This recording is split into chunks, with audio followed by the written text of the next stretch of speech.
Hello and welcome. We will take another step further in our discussion, and we'll be looking at market segmentation.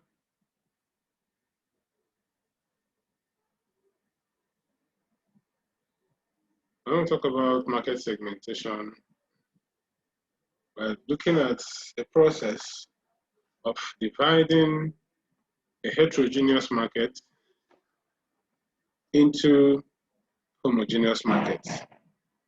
The aim is that when we divide these markets, we can be able to identify their needs and wants better, and have some tailor-made products, unique in its own way, delivered to them. This way would increase their satisfaction, other than having a one-size-fits-all approach.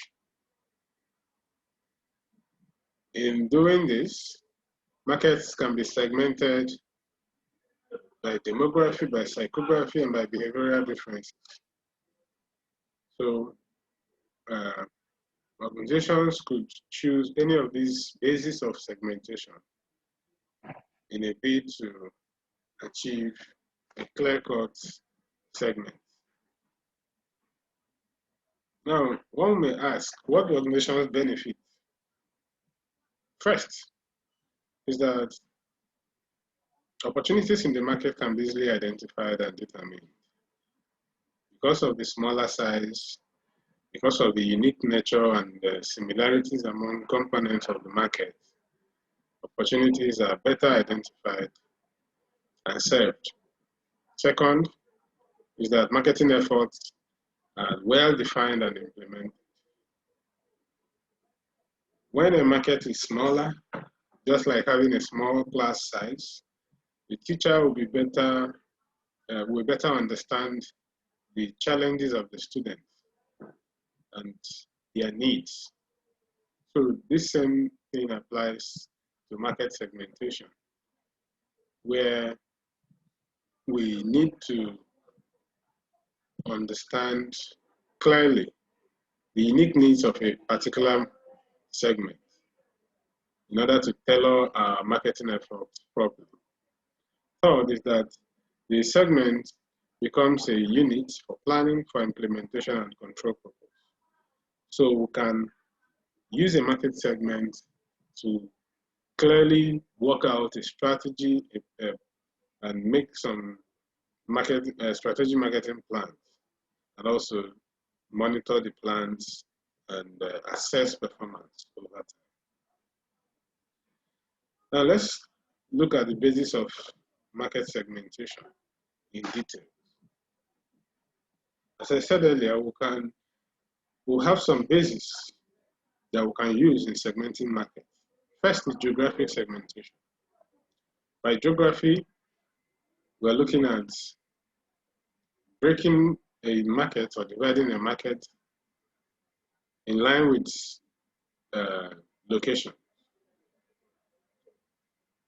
So a company may decide to operate in one or a few geographical areas, or to operate in all the areas, and then pay attention to some geographical differences. Take, for instance, in Nigeria, an organization may decide to concentrate efforts in the north, or in the east, or in the west, or in the south.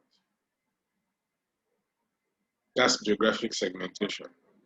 In most cases, when you travel across regions, you find some products that are not selling so well in the region you came from. But in the new region you find yourself, it's a market leader. This is a segmentation issue. They are focusing attention more on one region than the other.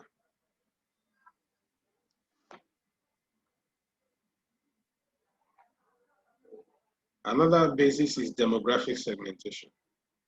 In demography, we are looking at some population characteristics like age, gender, family size, family life cycle, income, occupation, education, religion, race. These demographic factors are used in segmenting customer groups. Some organizations could decide to favor or to make products that favor the male gender. Another may decide to produce for the female gender. Another may decide to produce for children, another for adults, another for aged. One will also look at family life cycle. The product that newlyweds would want cannot be the same with the product that some grandparents would want. They find themselves in different family life cycle stages, and so are unique in their own way. And thus, companies could use these bases to segment the market. Also, the educational qualification. Some products appeal more to the literate than the illiterate. Same thing with religion. Some religious beliefs are against some products or consumption and even sale of some products within their area of worship. So these are the things that can be used, in demographic segmentation.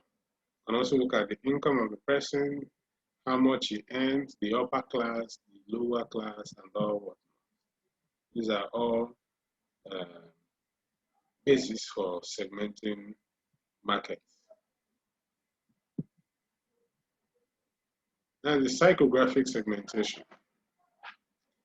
By psychographic segmentation, we're dividing buyer groups into segments based on social class, lifestyle, or personality. On the basis of their psychographic makeup, what they think about themselves. So, for instance,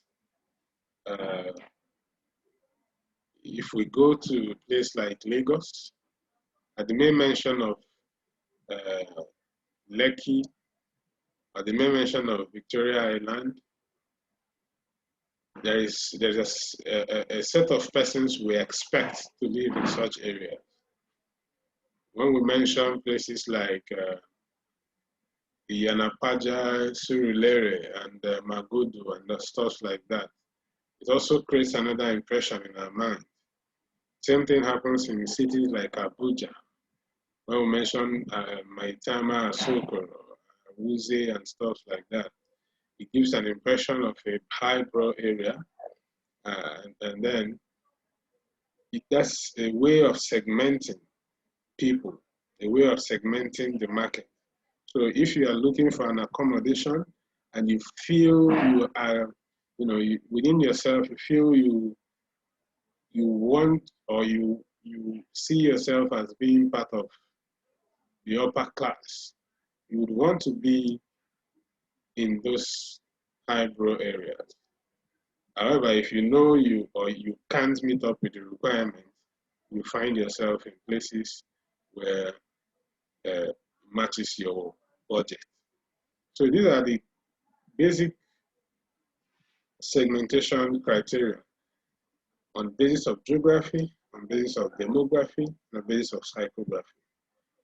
Organizations can use any of these bases to divide their markets, and then once this is done, they can go ahead to satisfy the smaller market segments that are viable, that they can meet their needs at a profit as well.